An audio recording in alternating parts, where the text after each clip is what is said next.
Kapuso Star mapapanood sa Batang Quiapo, maaalalang nagbigay noon ng pahayag si Kapuso actor Mark Harris tungkol sa mga naririnig daw niyang kwento sa kasalukuyang kalagayan ng kanyang career. Sa episode ng vlog ni Showbiz Insider OG Diaz noong nakaraang buwan ay nilinaw ni Mark na hindi raw niya pinagsisisihang inilaan niya ang kanyang oras sa pamilya.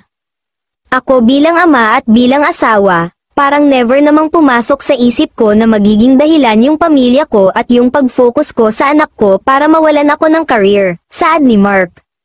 Kung nawalan ako ng career, okay, kung tingin nila ganun, wala akong problema dyan, pero di ko pinagsisisihan yung ginawa ko na parang ibinigay ko yung oras, ibinigay ko yung lahat ng pwede kong panahon sa pamilya ko, lalo na sa mag-ina ko, aniya. Kaya naman, ayon pa kay Mark, hindi raw niya maunawaan kung bakit ginagawang dahilan ang pagbuo ng pamilya para sabihing nawalan ng career ang isang tao. Kailangan ko ba ng reason o ng katulong para palawakin yung career ko? Kasi magkaiba yon, magkaiba ang buhay showbiz, magkaiba ang buhay sa totoong buhay, pahayag pa niya. Tinanong naman ni OJ kung may plano umano ito na lumipat ng network kung sakaling mabibigyan ng pagkakataon.